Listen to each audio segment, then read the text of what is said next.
मंजू को फेसबुक पर एक लड़के रोहित से प्यार हो गया था। रोहित खूबसूरत तो था ही, साथ ही वो होंडा के एक शोरूम में अच्छी जॉब करता था। मंजू छोटे शहर की लड़की थी, लेकिन उसके सपने काफी बड़े थे, इसीलिए उसे दिल्ली का रहने वाला रोहित पसंद आ गया। रोहित से फेसबुक पर 3 महीने की फ्रेंडशिप कब प्यार में बदल गई, मंजू को पता ही न चला। जब भी मंजू को थोड़ी फुर्सत मिलती, वो रोहित को कॉल लगा देती। मंजू की भाभी संध्या जानती थी कि उसकी नंद को इश्क हो गया है और मंजू को जिस रोहित नाम के लड़के से इश्क हुआ वो कोई और नहीं, मंजू की भाभी संध्या का ही पहला प्यार। मंजू के भाई मुकेश से संध्या की शादी 2 साल पहले हुई थी। शादी से पहले संध्या रोहित से प्यार करती थी। रोहित संध्या का पड़ोसी था। दोनों स्कूल के समय से ही एक दूसरे से प्यार करते थे। रोहित और संध्या ने 12वीं पास की और ग्रेजुएशन के लिए मुजफ्फरपुर के डिग्री कॉलेज में एडमिशन ले लिया। कॉलेज के बहाने संध्या और रोहित का प्यार परवान चढ़ने लगा, लेकिन वो कहते हैं कि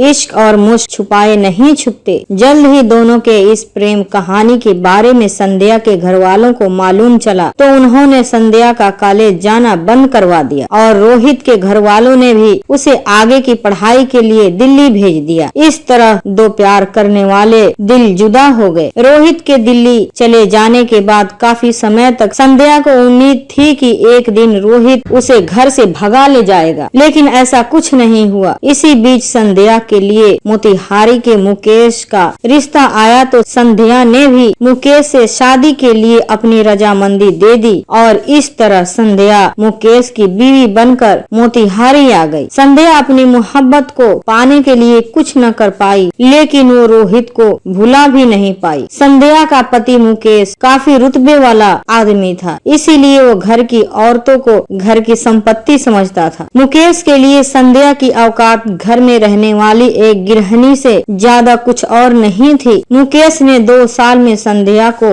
एक बार भी उसके मायके नहीं भेजा था, फिर भी संध्या को अपने और मुकेश के रिश्ते को लेकर कोई शिकायत नहीं थी। वो इसी को अपनी किस्मत मान चुकी थी। संध्या का पति मुकेश वैसे तो काफी अमीर आदमी था, इनकम भी ठीक ठाक थी, लेकिन औरतों के मामले में वो काफी दकियानूसी ख्याल रखता था। संध्या के पास महंगी साड़ी और गहनों की कोई कमी नहीं थी। मुकेश अपनी पत्नी की हर फरमाइश पूरी करता था, लेकिन शादी के 2 साल बीत जाने के बाद भी मुकेश ने संध्या को कोई फोन खरीद कर नहीं दिया था। मुकेश को लगता था कि औरतों के हाथ में फोन देने से वो बिगड़ जाती हैं। संध्या को अपने मायके बात करनी होती तो मुकेश के घर आने का इंतजार करती और मुकेश के फोन से ही अपने घर वालों से बात कर पाती। जब मंजू ग्रेजुएशन के फाइनल ईयर में थी, तब उसने अपने भाई मुकेश से फोन के लिए जिद की तो मुकेश ने अपनी बहन को एक एंड्रॉइड मोबाइल खरीद कर दे दिया। मंजू के हाथ में मोबाइल आ जाने से वो बेहद खुश थी। मंजू अपनी भाभी संध्या से कुछ न छुपाती। जब मंजू ने अपने फोन में फेसबुक इंस्टॉल किया तो उसने अपनी भाभी को भी यह बात बता दी। मंजू के हाथ में फोन आ जाने से संध्या भी बेहद खुश थी, क्योंकि मंजू के फोन का इस्तेमाल संध्या भी करने लगी थी। जब भी मंजू अपनी पढ़ाई में व्यस्त होती थी,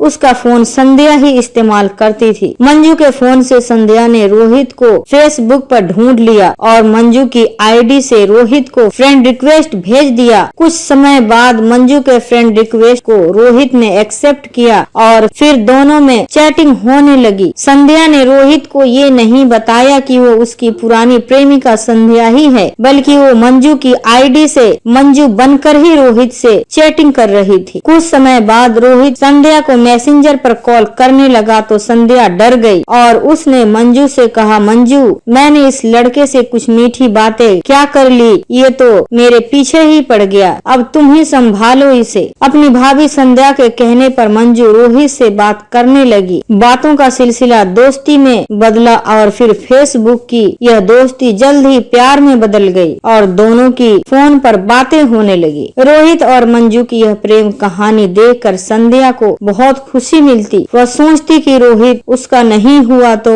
मंजू का ही हो जाए। मंजू की भाभी संध्या उसके नए प्रेमी रोहित की पुरानी प्रेमिका थी। इस गहरे राज से मंजू बिल्कुल अनजान थी। यहाँ तक कि रोहित को भी मालूम नहीं था कि जिस मंजू से वो प्यार करता है संध्या उस मंजू की भाभी है। जब भी संध्या संध्या अपनी नंद को रोहित से बातें करते देखती वो खुश हो जाती। 6 महीने के प्यार के बाद अब मंजू को रोहित से मिलना था, लेकिन बिहार के मोतिहारी से निकलकर वो रोहित के पास दिल्ली कैसे जा सकती थी। अगर घर में कोई बहाना भी करती तो उसके पिता और भाई किसी भी कीमत पर मंजू को अकेले दिल्ली नहीं भेज सकते थे। मंजू की मदद केवल उसकी भाभी ही कर सकती थी। इसीलिए मंजू ने एक दिन मौका पाकर अपनी भाभी संध्या से कहा, भाभी मैं 2 दिनों के लिए दिल्ली जाना चाहती हूँ। संध्या ने कहा, दिल्ली में क्या काम है? अपनी भाभी संध्या की इस बात पर मंजू मुस्कुराई और बोली, भाभी दरअसल मुझे रोहित से मिलने दिल्ली जाना है। शनिवार और इतवार को उसकी छुट्टी रहती है। मैं शुक्रवार को मोतिहारी स्टेशन से ट्रेन पकड़ूंगी और शनिवार को रोहित मुझे स्टेशन पर रिसीव कर लेगा और संडे को मैं वापसी की ट्रेन पकड़कर सोमवार को सुबह तक घर आ जाऊंगी। प्लीज भाभी अब आप ही हो जो मुझे रोहित के पास भेज सकती हो। संध्या ने मंजू की पूरी बात सुनी और गहरी सांस लेकर मंजू से बोली, मंजू अगर रोहित तुमसे प्यार करता है तो क्या वो तुमसे मिलने दिल्ली से मोतिहारी नहीं आ सकता? 2 दिनों तक वो तुम्हारे कमरे में रहेगा और चला जाएगा। मैं गारंटी लेती हूँ कि इस बात का पता घर में किसी को नहीं लगने दूंगी। मंजू ने कहा, भाभी तुम तो भैया और बाबूजी को जानती ही हो। अगर गलती से उन लोगों को रोहित के घर में होने की भनक लगी तो वो उसे यहीं मार देंगे। संध्या बोली, बात तो सही है, तुम दिल्ली जाने की तैयारी करो, मैं घर वालों को समझा दूंगी, लेकिन ध्यान रखना कि सोमवार सुबह तक तुम किसी भी तरह दिल्ली से वापस मोतिहारी पहुंच जाना। यह बात सुनकर मंजू इतनी खुश हुई कि उसने अपनी भाभी को गले से लगा लिया। संध्या की वजह से ही मंजू के घर वालों ने उसे दिल्ली जाने की इजाजत दे दी। मंजू जानती थी कि उसकी इस जिद के लिए उसकी भाभी संध्या को घर में कितने झूठ बोलने पड़े। बापू धाम मोतिहारी से आनंद विहार रेलवे स्टेशन तक जाने वाली सप्तक्रांति एक्सप्रेस 9 सितंबर की दोपहर मोतिहारी से खुली और अगली सुबह 9 बजे आनंद विहार पहुंच गई। मंजू के घर वालों को अपनी इकलौती बेटी की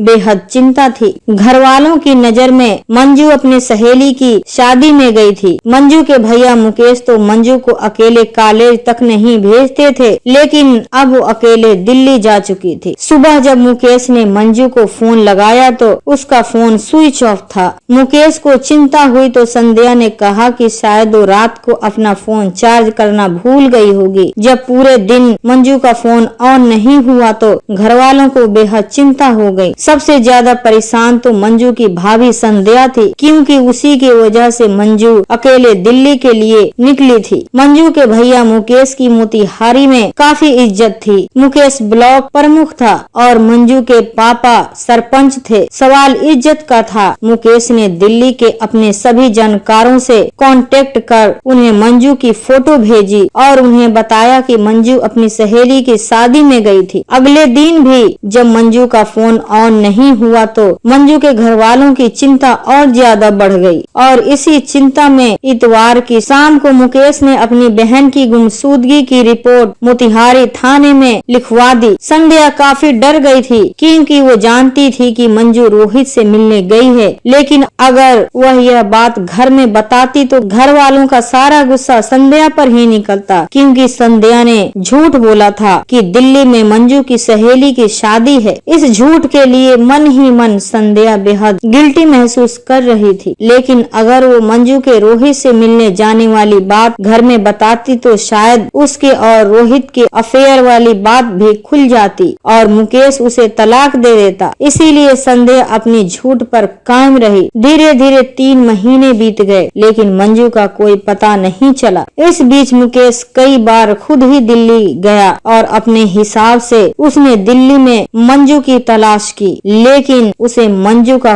कोई सुराग नहीं मिला। इस बात से संध्या और ज्यादा घबरा गई। उसे लग रहा था कि मंजू और रोहित ने शादी कर ली और डर की वजह से मंजू ने घर वालों से संपर्क तोड़ लिए हैं। एक दिन सुबह ही मुकेश के मोबाइल पर एक मैसेज आया जिसमें लिखा था कि मंजू इस वक्त दिल्ली में जीबी रोड में कोठा नंबर 54 में है, उसे वहाँ से बचा लो। मुकेश ने मैसेज पढ़ते ही उस नंबर पर कॉल लगा दिया, लेकिन वो नंबर स्विच ऑफ हो गया। मुकेश तुरंत थाने पहुंचा और मुकेश के मोबाइल पर आया यह मैसेज पढ़कर पुलिस के भी होश उड़ गए। थानेदार ने तुरंत अपने आला अधिकारियों को इस घटना के बारे में बताया और पुलिस की एक टीम के साथ मुकेश दिल्ली के लिए निकल पड़ा। बिहार पुलिस ने दिल्ली पुलिस की मदद से कोठा नंबर 54 पर छापा मारा और मंजू को बरामद कर लिया गया। मंजू घर आ गई, लेकिन अब वो पहले वाली मंजू नहीं थी। घर में अब उससे कोई बात तक नहीं करता था। सिर्फ उसकी भाभी संध्या ही थी जो उससे हमदर्दी रखती थी। मंजू की वजह से मुकेश और उसके पापा की सारी इज्जत मिट्टी में मिल गई थी। एक लौती बेटी होने के बावजूद उसके घर वाले यही चाहते थे कि मंजू मर जाती तो अच्छा था। मंजू को घर आए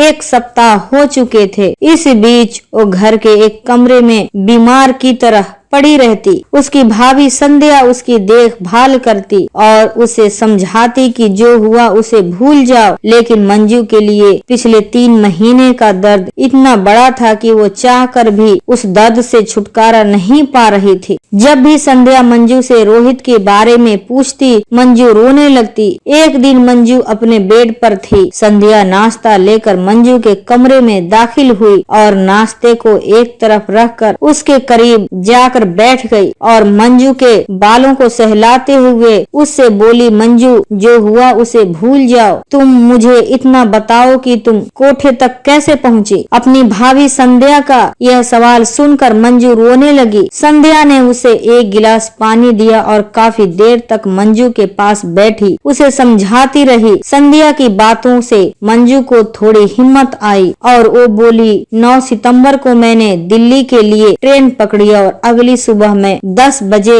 आनंद विहार रेलवे स्टेशन पर उतर गई। मैंने रोहित को फोन लगाया। वो बोला कि वो 20 मिनट में स्टेशन पर पहुंच रहा है, तुम वहीं रुको। मैं स्टेशन पर ही रुककर रोहित का इंतजार करने लगी। थोड़ी देर में मेरा फोन चोरी हो गया तो मैं घबरा गई। तभी मेरे पास एक औरत आई और बोली कि वो रोहित की बहन है। रोहित बाहर टैक्सी में मेरा इंतजार कर रहा है। मैं उस औरत पर भरोसा कर उसके साथ बाहर चली आई जहां एक टैक्सी खड़ी थी। जैसे ही मैं उस टैक्सी में बैठी, किसी ने मेरे नाक पर रुमाल रख दिया और मैं बेहोश हो गई। उसके बाद जब मुझे होश आया तब मैं कोठे पर थी। इतना कहकर मंजू अपने भाभी को पकड़कर जोर जोर से रोने लगी। मंजू की पढ़ाई छूट चुकी थी। अब वो कॉलेज तो क्या घर की दहलीज को भी पार नहीं कर सकती थी। धीरे धीरे 1 महीना बीत गए। बड़े से घर के छोटे से कमरे में कैद मंजू को अब अपना यह कमरा जीबी रोड के छोटे से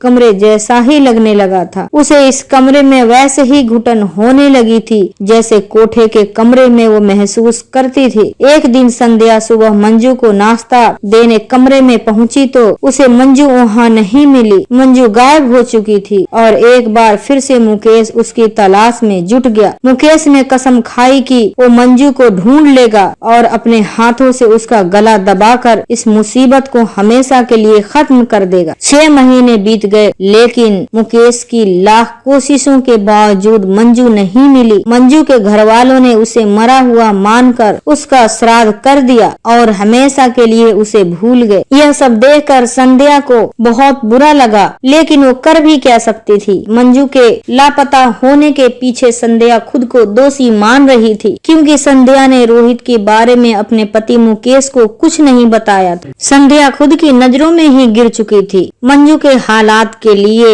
वो खुद को गुनहगार समझने लगी थी। वो उस वक्त को कोस रही थी जब उसने मंजू को रोहित के पास भेजा था। संध्या के दिल में जितनी मोहब्बत मंजू के लिए थी, उतनी ही नफरत रोहित के लिए पैदा हो गई थी। काश वो रोहित को पहले ही पहचान पाती तो आज मंजू को यह सब न झेलना पड़ता। संध्या यह भी सोच रही थी कि अगर वो रोहित के प्यार में पड़कर घर से भाग जाती तो रोहित उसे भी कोठे पर बेच देता। यही सब सोचकर संध्या इतनी बेचैन हो गई थी कि उसने ठान लिया कि वो मुकेश से सब कुछ सच सच बता देगी। अगर यह सब जान कर भी मुकेश उसे अपनाएगा तो ठीक, वरना मुकेश उसे जो भी सजा देगा संध्या उसे मंजूर कर लेगी। एक दिन संध्या ने मुकेश से सारी बात बता दी। मुकेश गुस्से में आग बबूला हो गया और बोला, संध्या, जब मंजू पहली बार घर से भागी थी तुम ये बात तभी बता देती तो मैं उस रोहित को कहीं से भी ढूंढ लेता और अपनी बहन की जिंदगी बर्बाद न होने देता। रोहित ने ही मंजू को कोठे पर बेचा और तुमने मुझसे इतनी बड़ी बात छुपाई। इस घर की बर्बादी के लिए तुम ही जिम्मेदार हो। मेरी बहन की जिंदगी बर्बाद कर तुम इस घर में नहीं रह सकती। इसी वक्त यहाँ से निकल जाओ। संध्या ने अपना सामान उठाया और भारी मन से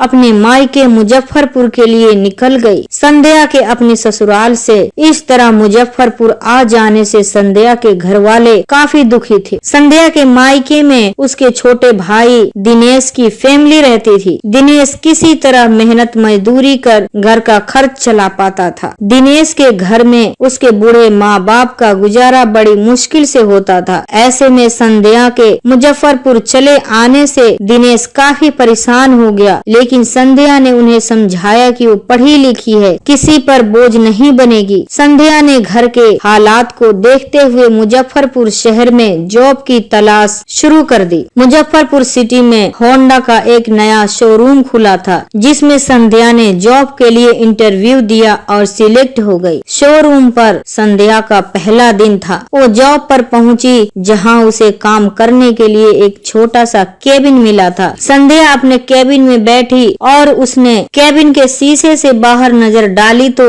वहाँ रोहित को देखकर वो बुरी तरह चौंक गई। उसे अपनी आंखों पर यकीन नहीं हुआ तो संध्या तुरंत अपनी जगह से उठी और ऑफिस से बाहर निकल आई। वो रोहित ही था। संध्या ने रोहित के बारे में मालूम किया तो उसे पता चला कि होंडा के इस शोरूम का मालिक रोहित ही था। संध्या ने रोहित को देखा और वो अपने केबिन में जाकर बैठ गई। मंजू की जिंदगी को बर्बाद करने वाला शख्स उसके सामने खड़ा था। मंजू ही क्यों, इस आदमी ने तो न जाने कितनी औरतों की जिंदगियां तबाह की होंगी और मासूम लड़कियों को बेचकर इस आदमी ने इतना बड़ा शोरूम बना लिया। अब तो संध्या को इस शोरूम में जॉब के लिए सिलेक्ट होने पर ही पछतावा हो रहा था। संध्या को लगा कि उसे अभी पुलिस को फोन करना चाहिए ताकि रोहित जैसा आदमी सलाखों के पीछे पहुंच सके। संध्या यह सब सोच ही रही थी कि रोहित उसके केबिन में दाखिल हो गया और सामने संध्या को देखकर वो भी बुरी तरह चौंक गया और बोला, संध्या तुम? संध्या बोली, रोहित मंजू कहाँ है? संध्या के मुंह से अचानक यह सवाल सुनकर रोहित हैरान हो गया। उसने कहा, मंजू इस वक्त लखनऊ में है। लेकिन तुम मंजू को कैसे जानती हो? संध्या ने कहा, वो मेरी नंद है और मेरे कहने पर ही वो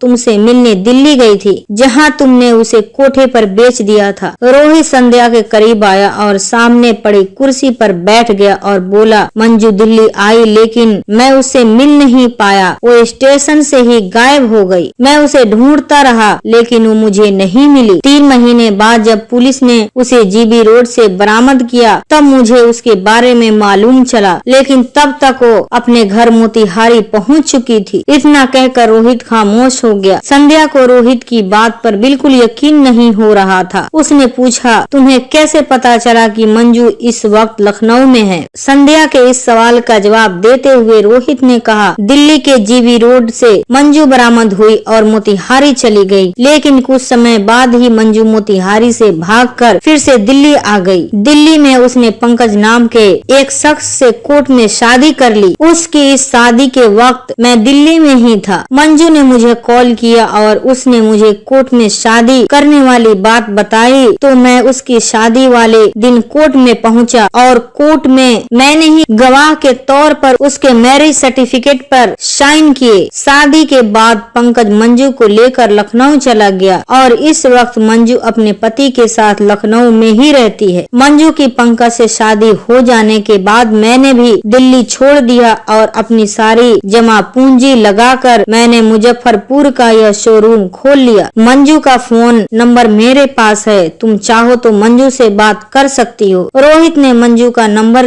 संध्या को दिया और संध्या ने मंजू को तुरंत फोन लगा दिया। संध्या मंजू से काफी देर तक फोन पर बातें करती रही। मंजू का फोन कटने के बाद संध्या को रोहित की बात पर पूरा यकीन हो गया था। रोहित ने 2 कप चाय मंगवाई और 1 कप संध्या के आगे बढ़ाते हुए बोला, जिस लड़की का कल इंटरव्यू हुआ था वो तुम ही हो, मुझे अब मालूम चला। संध्या ने कहा, तुमने शादी कर ली? रोहित ने कहा, नहीं नहीं, अभी तक तो नहीं की। संध्या ने मुस्कुराते हुए कहा, अभी तक तुमने शादी नहीं की, क्या बूढ़े हो जाओगे तब शादी करोगे? रोहित ने कहा, जब मुकेश से तुम्हारी शादी हो गई तब मैंने सोचा था कि शादी कर लूं, लेकिन कोई लड़की ही नहीं मिल रही थी। तब फेसबुक पर मुझे मंजू मिली और मुझे उससे प्यार हो गया, लेकिन वक्त ने ऐसी करवट बदली कि तुम्हारी तरह मंजू भी मेरी न हो सकी। तब से मैंने कसम खा ली कि मैं शादी नहीं करूंगा। संध्या ने कहा, बिना शादी के जिंदगी कैसे कट पाएगी रोहित? रोहित ने कहा, जिंदगी का मकसद सिर्फ शादी ही नहीं होता संध्या, शादी भी जरूरी है, लेकिन अब मुझे लगता है कि जिंदगी में अगर कुछ बड़ा करना हो तो शादी के बारे में सोचना ही नहीं चाहिए। संध्या ने कहा, हर आदमी की कामयाबी में एक औरत का हाथ भी होता है रोहित। रोहित ने कहा, यह जरूरी नहीं है संध्या, क्योंकि मैं कामयाबी की दिशा में बढ़ चुका हूँ और मेरी जिंदगी में किसी औरत का हाथ नहीं है। खैर यह सब छोड़ो और ये बताओ कि तुमने मोतिहारी क्यों छोड़ दिया? रोहित का यह सवाल सुनकर संध्या की चेहरे की वो चमक गायब हो गई जो कुछ देर पहले तक उसके चेहरे पर थी। रोहित के सवाल पर संध्या कुछ न बोली और टेबल पर पड़ी फाइनेंस की फाइल में गुम हो गई। कुछ देर बाद संध्या ने अपने केबिन से बाहर नजर घुमाई तो बाहर बारिश शुरू हो चुकी थी। संध्या ने रोहित से कहा, रोहित कल मंजू लखनऊ से यहाँ पहुँच रही है, उसके रहने का कहाँ बंदोबस्त करूँ? रोहित ने कहा, कल तुम मुझे कॉल कर देना, मैं अपनी गाड़ी लेकर मुजफ्फरपुर रेलवे स्टेशन पहुँच जाऊंगा। जब तक मंजू मुजफ्फरपुर में रहेगी तब तक वो मेरे घर पर ही रहेगी। मैं अभी घर जाकर उसके रहने का पूरा इंतजाम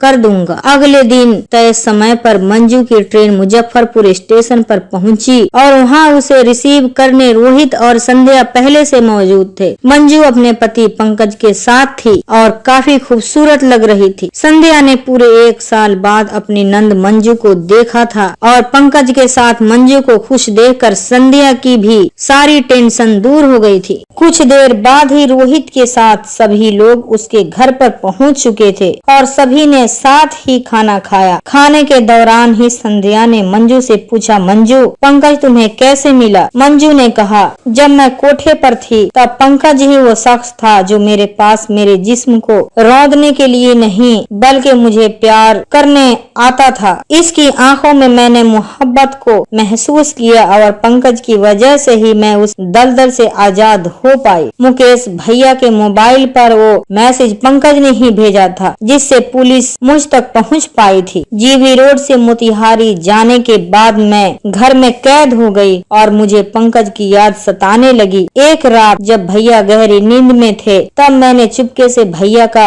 मोबाइल उठाया और भैया के फोन से पंकज को कॉल लगा दिया। मैंने पंकज से कहा कि वो मुझे मोतिहारी से ले चले। पंकज ने वादा किया कि वो अगली सुबह 4 बजे ही मेरे घर पहुंच जाएगा और मैंने पंकज को अपने घर का लोकेशन सेंड कर दिया। पंकज से बात हो जाने के बाद मैंने भैया के फोन में डायल किया गया पंकज का नंबर डिलीट किया और भैया का फोन उनके बिस्तर पर रख आई। अगली सुबह 4 बजे भोर में ही पंकज मेरे घर के बाहर खड़ा था और मैं चुपके से घर से निकलकर पंकज के साथ बस स्टैंड पर पहुंची और फिर दिल्ली आ गई। मंजू की कहानी सुनकर संध्या और रोहित को बड़ा इत्मीनान हुआ। साथ ही पंकज जैसे आदमी को सामने देख संध्या को उस पर बेहद गर्व महसूस होने लगा। एक वेश्या को अपनी जिंदगी का साथी बनाने वाला शख्स कोई साधारण आदमी तो नहीं हो सकता था। पंकज की महान सोच की वजह से ही मंजू